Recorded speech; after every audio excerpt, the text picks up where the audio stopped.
On the defensive side, Coach Williams is our new defensive coordinator. He was our safeties coach last year. Coach Thurman moved on to UNC Charlotte as their special teams coordinator and linebackers coach. Coach Williams, I was fortunate enough to have him on staff and promote him within. Coach Williams has defensive coordinating experience at Savannah State and Valdosta State. As a matter of fact, went to the semifinals as a defensive coordinator at Valdosta State. Their head coach left. He was a finalist for the head coaching job at Valdosta State. Didn't end up getting it and ended up leaving. But he's got a great track record of putting great defenses on the field. Played 8 years in the NFL for the Baltimore Ravens. So he's been a part of some of the best defenses to ever play the game. He's fun to watch. When he talks, they listen. They respond. He's a quiet guy. He would tell you right now. Definitely opposing personalities between him and Coach Thurman. He's a very introverted guy, but when he speaks, they listen. It's very formidable.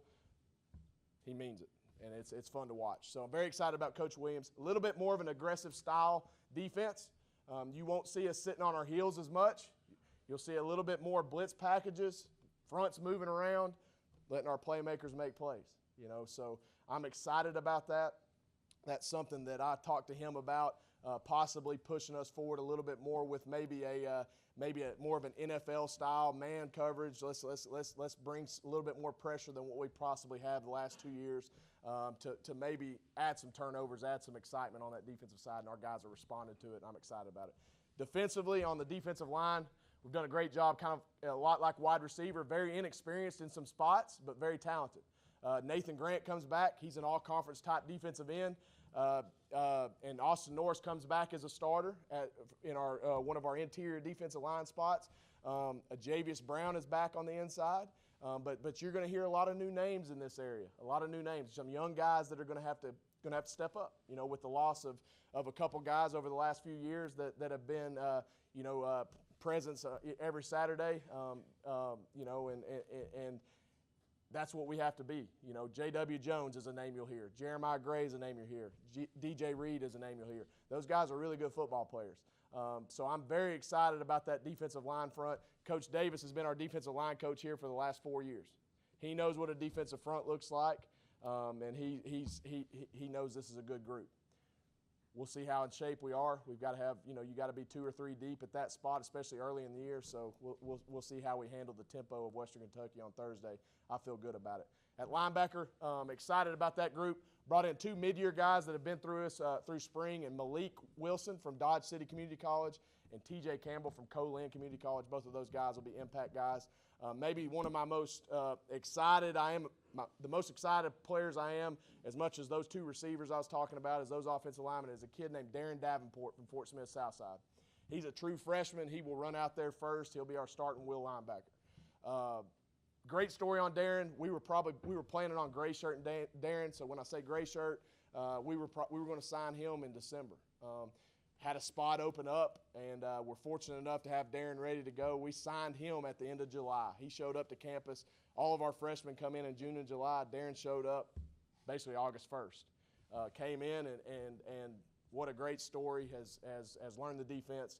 Maybe has a nose for the football as good as anybody I've been around. He'll have some lumps, so don't quote me on all this because he's a freshman. But physically he can do it. He's 6'2", 225, can really run.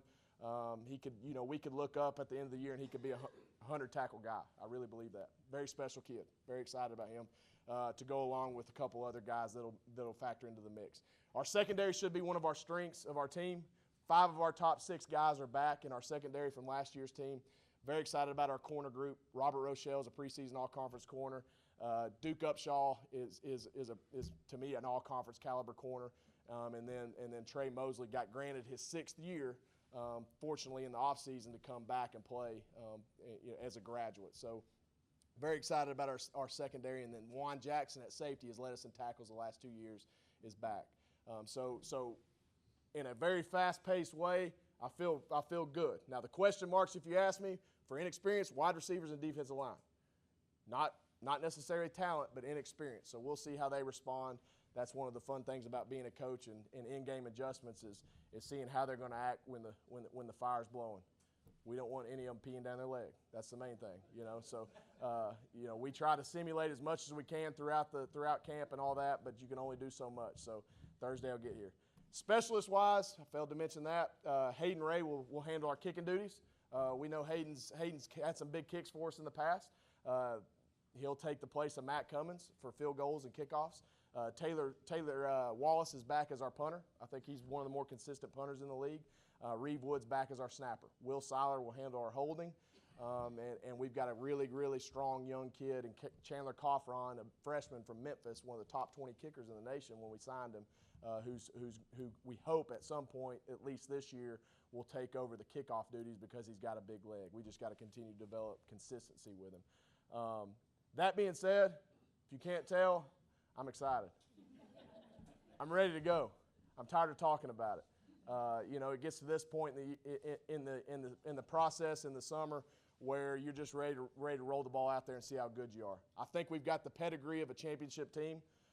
Now, we've got to go do it. You know, if you look back to last year, in 11 games, we could have been 11-0 playing in the playoffs.